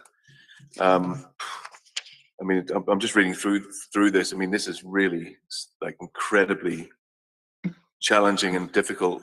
I suppose, would you like to talk to maybe? It's a complex issue. You know, what we're thinking of. How are we thinking of dealing with some of this? I know it's complex, and maybe there's an explanation for outside the meeting, but just maybe a small comment around the challenges with all of that. I think that challenge in itself is a challenge to answer that question that way. But very quickly, what I would say to that is, you know, as we've tried to outline in the very brief description here, and I know Jennifer and the team have done extensive briefings to all members in relation to the real pressures that we're experiencing around temporary accommodation, and we're not alone in that space. It's a particular issue in London. Some of the choices that we're having to make in terms of just availability of stock are are not choices that officers would necessarily want to make, but we are, in a space where accommodation that's available tends to be towards a place like Coventry, Peterborough, just because that is available. We're seeing extensive competition coming in on a daily basis from some other boroughs, and we're obviously raising considerable dissatisfaction about that, because particularly where they're looking to breach London-wide PAN agreements to not compete with each other, but where organisations like the Home Office come in to try and deal with the issues they've got around people in hotels, and then effectively gazumping, which is the word we've used here. It's just unprecedented, certainly in my time of overseeing that service. We are continuing to do what we can, and we're in negotiation to see whether we can continue to acquire and ultimately insource some hostels. But again, we're working in a very, very competitive market in that space. But I think we shouldn't underestimate the successes we have had in doing probably more than any other borough in terms of particularly acquiring accommodation in Hackney. And I know that Jennifer and the team have sessions planned. I think it's with the Scrutiny Commission, which one escapes me, but I know also linked to that, they're planning to take people on a tour of some of our new facilities as well, just to really reinforce the great work that's done there, but also the challenges that are faced by the teams, but also by the our residents who are there as well, in terms of the choices they're having to make. Thank you, Ian, for that. And I can see Councillor Troughton, you've put your question. Would you like me to speak your question for you, or are you happy to speak for it yourself? I can do it. Thank you, Chair. Just page 311, the PCN recovery rate. Is that all PCNs or only unpaid PCNs? Thank you.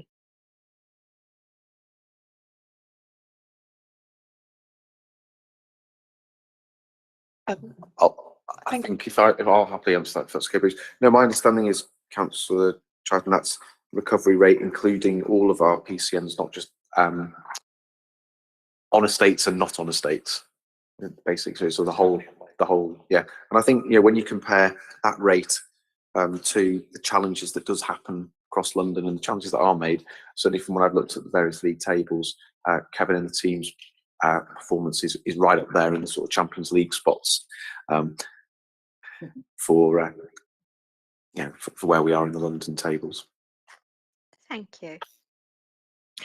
Thanks, Councillor Troughton. Okay, so performance update. Committee's asked to note the report and the contents of the appendices. Oh, one more question. I just found my other question that I was going to ask. It's just for clarity on 310 around the voids. The actions listed that says due to poor recent performance, and it's listed 5 actions. Are they new? Is that all new things that have been set up to tackle the voids? The delay, around 5 months turnaround to get council houses back out again or back rented again. Just we think that that's going to address that, because if they're new, then it's great. But if they're the same things, then I've just had a follow-up question. Our understanding is absolutely, there's always a range of things that have been done to improve voids performance. I can recall many updates given to this committee by many previous housing directors. It's pretty fair to say the pandemic did bring a number of challenges around voids, but I don't think there's anyone on the officer side who'd say that performance is currently where it needs to be.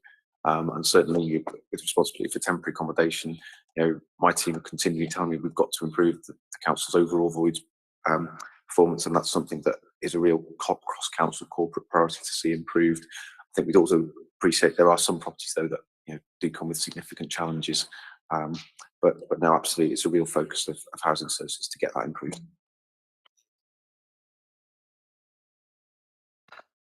Okay. Yeah, okay, thank you for that. And Bruce, we look forward to the development of the performance framework. So now we'll move on to agenda item 10, which is the corporate risk register. And we have Matt here to introduce. So hello, Matt. I'll introduce the report as set. Oh, thank you. So this version of the corporate risk register was signed off by the corporate leadership team in December, and it was last seen and reviewed by yourselves at the October meeting last year. The headline entries in the corporate register remain dominated by the cost of living crisis, and its economic impact on budgets, businesses, services, residents, and even staff. The shadow of this crisis can be seen across the register as risks in many areas intensify due to further financial constraints. A stark example, which, well, we just discussed 5 minutes ago, is with the temporary accommodation risk. Here, the demand for temporary accommodation is clearly exceeding the supply, and a shortfall is increasing between the subsidy provided and the actual costs. With tightening of funding and high inflation, risks to service delivery are only increasing. On this latest iteration of the corporate register, we've got 2 new corporate risks. The first of these risks relates to the potential of a power outage. Now, the likelihood of this remains low. However, this has been on the radar of both central and local government, and some speculative planning and preparation has occurred. The impact of the outage, which would more likely be a 3-hour regional outage rather than a major failure, would be undoubtedly high. So this is not a red risk, but it is on the radar, and it was thought worthy of escalation to the corporate register. There's also a new risk relating to residential placements, and this has been raised recently by Children's Services, and again reflects current financial pressures, causing numbers of placements having to be reduced. Ultimately, this impacts on vulnerable children, and again could challenge effective service delivery. Clearly, there's a fair bit more detail within the contents of this register, so welcome any questions or observations. Thank you, Matt. And just to remind people that the whole point of having a risk register is to have that transparency, and for us as a council to take mitigation as and when, and sort of prevent, like you say, with the new risk around the potential for power cuts or what have you. Seems a sensible one, given that just before Christmas there was a risk, wasn't there? But I'll open it up to members. Councillor Smythe. Yeah, thank you for that. Yeah, just on the cyber information security risk, the current risk is 20, and we're aiming target risk is 9. What are your feelings around achieving 9, and what would the time frame be to get there?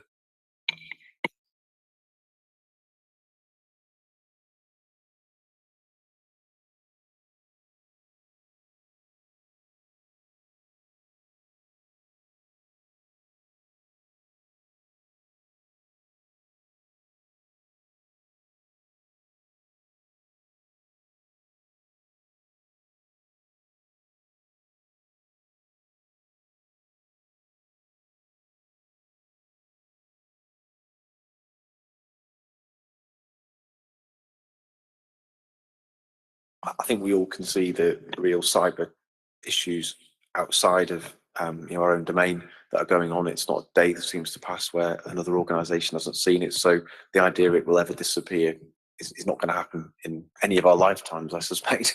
We might move on to something very different. But what I can say is, as from a team's perspective, it's absolutely something we're focusing on, making sure we've got all the protection, as many protections we can in place, but recognising we've got to absolutely always be agile to developments, because what will be happening out there is these people will be adapting, they'll be changing their tactics. Supposed to rephrase that question, is 9 achievable? Is it actually achievable? I think certainly the team in putting it in there wouldn't believe that it's something that they can't aspire towards. Thank you. I can see that Councillor Gordon, who's online, has also raised her hand. So Councillor Gordon, if you'd like to ask your question. I think you might be on mute, Councillor Gordon. I'm so sorry. Yeah, I'm so sorry. Thank you, Chair, and thank you for the report.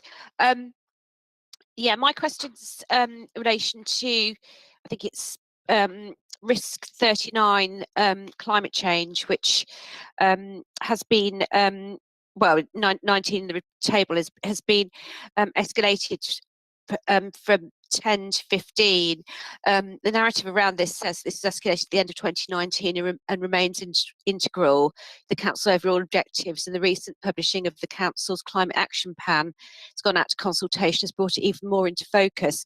I just really wanted you to talk me through the thinking behind escalating that target, and also the, again, sort of similar questions to Councillor Smythes about timescales and achievability of the base target, and also why it's been set at 15 and why it isn't even higher, because I think this is becoming, the urgency of this I think is apparent to all of us. So if you just talk us through the thinking behind that, thank you.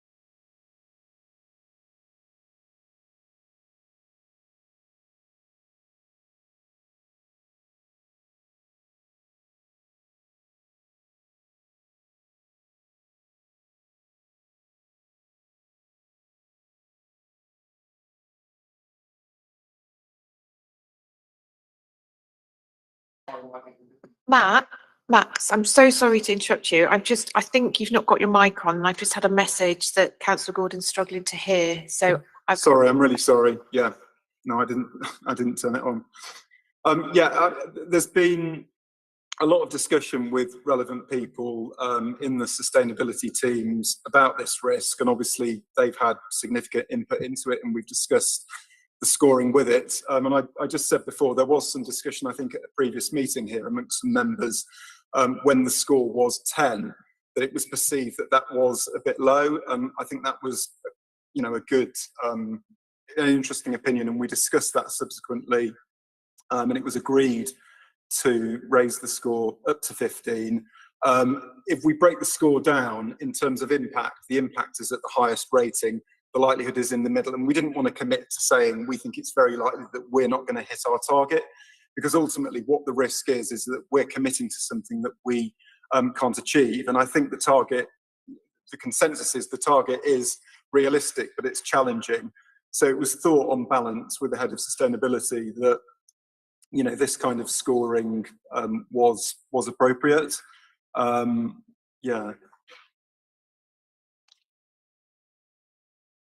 Councillor Gordon, did you hear all of that, and are you happy with that response? Yeah, I heard it the second time. Thank you very much, Chair. I just wonder whether it'd be possible to maybe just give us some more information, probably outside this meeting, on the breakdown of the thinking behind that. I'd be really interested to see that. I think other members would as well, on the breakdown of the scoring. Definitely.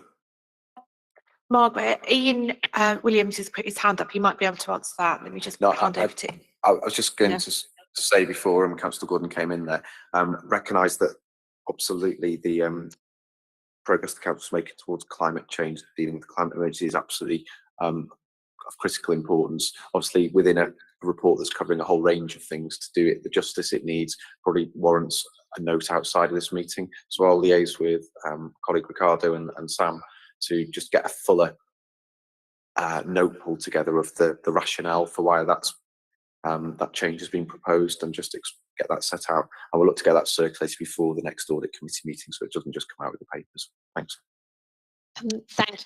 Thank you. Also, Michael's just raised his hand. He may be able to help. It's probably just worth noting that the Climate, Homes and Economy full risk register is coming to the next audit committee meeting, so there will be a representative from the section that detailed questions could be put to. You literally just beat me to it. I literally had it. I was literally about to say that I noticed that we've got some significant director leads coming next month in April. Councillor Garbutt. I've just got two questions. One's on the risk around if inflationary pressures on support for residents, and we mentioned businesses, but we don't mention our staff. So I didn't know if there's any specific consideration around staff. Yeah, I know there's probably lots of stuff happening, but just considering them as a specific group. And then the other one was on page 366. So I know around the council-owned businesses that you reference, kind of council-owned companies where they've had issues, and I wanted to just reference the Homes for Lambeth situation. I understand that they weren't using their grant appropriately, which is what happened with their failings. And I just wanted to make sure, just some assurance that we're absolutely not following in this. We've checked that we're not doing anything that any of those groups are doing, but just for a point of assurance. Thank you. So if I just take the cost of living question first, in terms of, you're absolutely right, there's real pressures on business, on residents, and on the suppliers also that the council relies upon to deliver its services. One of the big areas of work which the team and myself worked closely with Helen on was to make sure that, particularly around the supply chain for social care, we were really alive to any issues that any of those key providers were facing. Some of us will recall the financial issues faced by some social care providers back around the time of the financial crisis, particularly given the way they'd got into financing themselves through lease and leaseback arrangements. But the other fourth strand really is actually the position in terms of our staff. And so real key strand has been making sure that, firstly, doing an awful lot to, where we can, galvanise the potential spending power of our employees. So making sure that any schemes that can be made available to them, I think it's the Vector scheme is one example of whereby working with other local authorities, we're effectively giving people access to a range of organisations, whether it's supermarkets, whether it's other types of retail offers, to get better prices than maybe in the first instance, how many go further. But we're also being mindful in terms of some of the working practices where it's practicable, to also see whether, we've always had flexible working, as you know, for many years. I think hybrid, we learned a lot of lessons from the pandemic.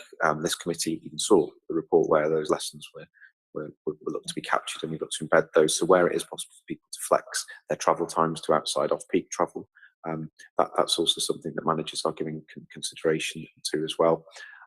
As well as the signposting to making sure that actually where any of our employees are eligible for any in-work benefits, they're also being signposted towards that as well, because it will be not a surprise to again colleagues in the room that a number of our workforce are on relatively low paid and entitled to in-work benefits as well. So making sure those are signposted as well.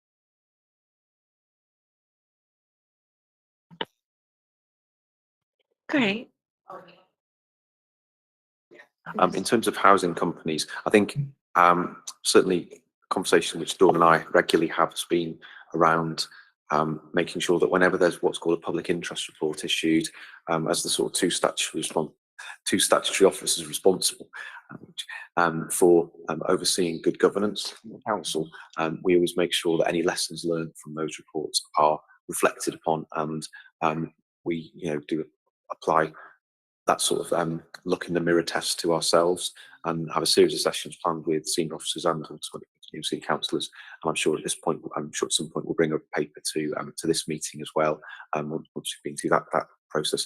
I'm aware of the position in Lambeth as I am in relation to what we've seen come around in Croydon. I think it's pretty fair to say their operation of housing companies in particular is very different to ours. They use them particularly for much more significant development than we've done, predominantly by means of effectively enabling those organisations to access the council's ability to borrow on the basis that one day they would be able to repay some of those debts, which then hasn't come to fruition. That's not the model that we've gone down here. Whilst we have housing companies, predominantly that's been to enable us to hold properties to either let privately, to generate a yield, to enable us to create products. For example, the Hackney Living Rent product being the best example, but the relative scale of that isn't anywhere near the levels we've seen in those authorities. But I would add that we are in the process of putting together a report that summarises the outturn annual report for all of our companies, which will go through, the usual process, be it cabinet, and then would come to this committee as well. The accounts, of course, do include companies as part of the consolidation of the accounts. Great, thank you, Ian. Thank you, everybody. And so we're asked to note the report in the attached register, which we've done. So we're now going to move on to agenda item 11, which is the Audit and Anti-Fraud Progress Report, which Michael Sheffield, Head of Audit, will present. Thank you, Chair. This is the regular update report that you're used to seeing at all meetings. In terms of internal audit, comparing current position to where we were in January last year, a larger number of audits are in progress than they were at that point. We've got a larger audit plan this year, and that reflects the fact that it's been possible to progress audit work in far more places than it was a year ago when we were more in the grips of the pandemic and cyber attacks. So that's good news. A consequence of a larger audit plan means that although more work has taken place, the percentage of that plan that has been completed or started is smaller than it was a year ago, but it's still within the boundaries of where we would regularly expect to be at this point in the year. Just at that point, I'll pick up, Councillor Smythe, your question at the start about the deferred audits, in particular the climate audit. The climate audit has been deferred until Q1 of 23-24, so that will be should be by the end of June as things stand, but that's underway. The majority of the other deferred audits are scheduled to take place in the next financial year. There is a smaller number that may even get off the ground this year, and preparatory work is starting on some of those as well. So that's good news overall. The number of limited and no assurance reports, which are the ones where it really is a matter of concern, there's only one for the year so far. That's been reported to previous committee meeting, but there's no additional ones to report. That is a low number in comparison to where we've been historically. The only flag on that is, as I've said before, the fact that audit work has not been able to take place in certain areas is questionable in terms of assurance just of itself. So it's an absence of assurance rather than saying for sure that there's an issue. In terms of the recommendations that come out of the audit reports, we are still performing well in terms of the implementation of those recommendations. It's well above, or it's above 90% in terms of recommendations implemented in full and those that are on the way to being implemented. Turning to the investigations part of the report, the overall benefits in financial terms arising from the work for the last 3 months is estimated at in excess of 1.1 million.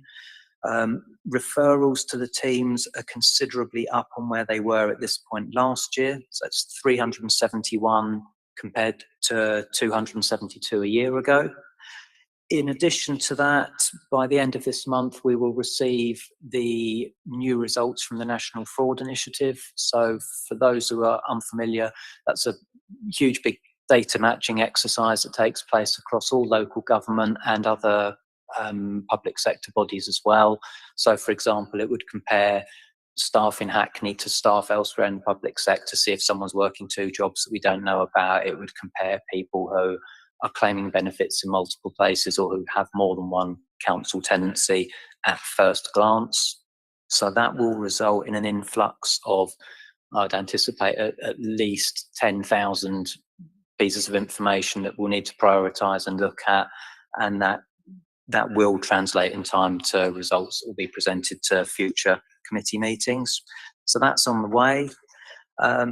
There continue to be positive outcomes from the work, not least in tenancy fraud, which we have 38 recoveries for the year to date compared to 34 for the whole of last year. So that's just an example of back to business as usual and good results continuing to come.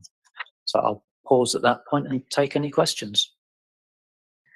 Thanks, Michael. I was just going to say before I go to members that I think it's quite useful for members to sort of look at some of the themes that we've discussed, to have the further assurance that actually, you know, the procurement of homelessness provision, when you look in Appendix 2 on page 390, that all of those areas that we members have raised something around about homelessness provision, or around some of the safeguarding, some of those things that we've talked, not so much safeguarding tonight, but I just thought it was quite useful to sort of try to connect how the work that you do, Michael, feeds into the overarching sort of, you know, the risks and the performance stuff as well, and that's all got that transparency governance around that, which is what we want to get. But I'm just going to go to members now quickly. Was that a hand I saw, Gilbert? Okay.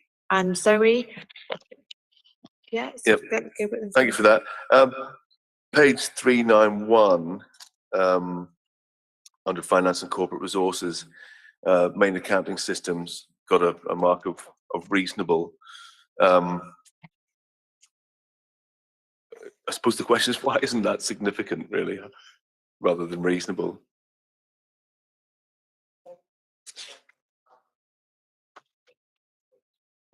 Yeah. 395.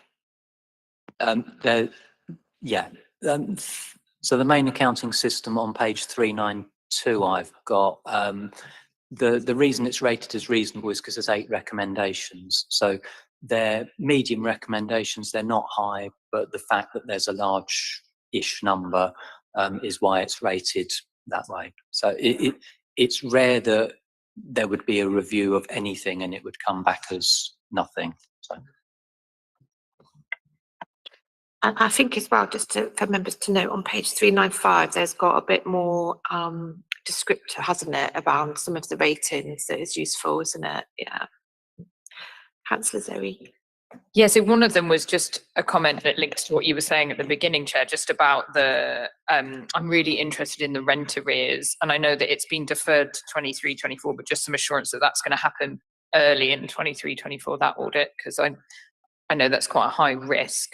And then my other question, I know you mentioned the different, oh, I've lost my page now. I know you mentioned the difference in, you know, the drop in investigations. I just wondered, I'm sorry if I missed it, but I don't think you spoke about it. If you could talk about the drop in fraud inquiries as well, because that seems to be a huge difference. And I know we've got a different relationship with DWP, so I don't know if that's partly to do with that, but if you could just talk a bit about why that's such a, yeah, quite a low number. Sure, the fraud inquiries is entirely down to DWP. Fraud inquiries is essentially where another investigating authority is asking Hackney for information to help them with an inquiry. Sometimes that ends up being two-way and we also might have an issue. But back in 2014, Hackney was responsible for investigating fraud concerns on Hackney benefit claims. That changed and the investigation responsibility moved to DWP. However, one thing that wasn't effectively sorted out at that point at central government level was DWP investigating and having access to Hackney information. So there has been an interim solution for a long time whereby at cost to Hackney we have employed someone to facilitate the provision of that information from us to DWP. We no longer have that responsibility. Arrangements have been put in place to allow DWP to access Hackney information directly with the proper safeguards that would go around that. So they've got the opportunity to do that, but we don't count those as inquiries anymore because it's not Hackney Resource that's providing that information. There's always hundreds of inquiries each year that fed into that. In terms of the rent arrears audit and when that would be scheduled for, I don't have that information immediately to hand, but if I can follow up on that afterwards and provide that. Thank you, Zoe. I've just had some feedback from Councillor Charlton just in the chat about excellent tenancy recovery rate, Michael, which I think we've sort of highlighted at the last meeting as well, didn't we, around how we've been successful in sort of turning where there's been tenancy fraud, we've been able to put those homes back where we need to, which we know is a big driver for us as a council to make sure that we're using our resources and the right people are are being given the support they need. So if there's no further questions, we could just sort of note the progress and performance of the report. So thank you, Michael. Turning my microphone off, like I don't need to carry on. So agenda item 12, which is the Audit Committee work plan, which I think Michael just beat me to it. But if we look forward to, it's a bit sad actually, because it's April, it'll be the last, am I correct that we've just, the next work meeting is in 19th of April 2023, so that will be the last one of this particular administrative year, won't it, Peter? And then obviously we'll have a new set, and hopefully we'll all still be together as a committee. So we've obviously got our standard items, as you can see, but I think as it's interesting to see that we've got the Children and Education Directorate Risk Register Review, which I'm sure we'll all be interested in. Again, with adults, health and integration as well. We'll have the directors, and also we've got the climate, home and economy with Ricardo as well. So it'd be great for Ricardo because that will be his first meeting with the Audit Committee, so I'm sure we'll make him welcome. And again, we know that we've hopefully got the internal audit annual plan as well.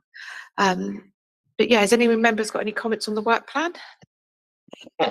Just going to ask if Ian mentioned the deep dive for the audit for the reserves. Is that coming here? And I know, and is that the same meeting? I know we've discussed that and it being an open kind of session to other councillors. So I just wondered if that's the same thing. Happy for you to take that. Yes, certainly. So what we've done traditionally with deep dives is given to make them worthwhile for people. We tend to hold a session. I say private's the wrong word, but a session where we can go through it in detail with you all. But what ultimately comes out of that is a report, ultimately from the chair, that summarises the outcome and the findings of that, so that there's a report on the public record. A good example of that would be something like the work we did on SEND, the response to the pandemic, the approach to insourcing, agency spend. There've been a series of them over the years. So so there's an opportunity for a better opportunity for a more in-depth conversation outside of a traditional meeting, but then the opportunity to do it fully in public as well. And obviously outside of that, any questions people have got, we're very happy to also accommodate. Jackie's got her hand up. I think she's spotted what I've spotted. Possibly not. I was just going to say that obviously at the next meeting as well, we'll also hope to be reporting back on the final outcome of the annual accounts audit. So it could be a pretty lengthy agenda. But what I've already spoken to our external auditors, and we'll think as soon as we're ready, we suggest we might circulate the paper before the audit committee and have a discussion maybe with yourself, Chair, so that we take up less time in the committee time. That's helpful. Yes. That sounds very sensible, Jackie. I was just going to note, and I'm blessed, Peter, I don't want to, it's not Peter's fault, I think it's just how you do things as in terms of the papers and stuff, is that we've also got the Audit Committee annual report as well. It currently has a previous councillor as the chair. I was like, oh, he's coming back to join us. He'd be most welcome. But I think that's actually for me to lead with Michael, isn't it? So we've got quite a packed programme, but yeah. So on that note, Councillor Smythe, of course. Yes, I was going to say, so we've just to note the work plan, and then we can move on to agenda item 13, which is any other business the chair considers to be urgent, but more than happy to take an AOB. Councillor Smythe. I just want to commend the council on this brochure that's been produced for staff during the cost of living crisis. So it talks about, just staff in the council, so, travel to work loans, low cost loans, hardship support, staff discounts at major retailers, free confidential counselling advice, corporate gym membership, eye tests, and other ways to save. I think it's fantastic. So just a big kind of well done. What we could do, and I'm sure somebody could ably assist me in this, is that we could maybe formally document that as a committee, that we like the handbook as well, and we can send it. So that's very good, because I know that will be very good for the teams as well that often are out, that aren't seen as much as yourselves, as much as we love you all. But there's a whole group of people that are doing stuff that it'd be really good if we could formally do that, and that could be distributed to the teams that have contributed to that book. So is there any other business that people want to raise? I'm going to do something I've not done. So I think At 8:30, we can declare that the Audit Committee meeting has finished its business of the day, and we can stop streaming. Is that correct?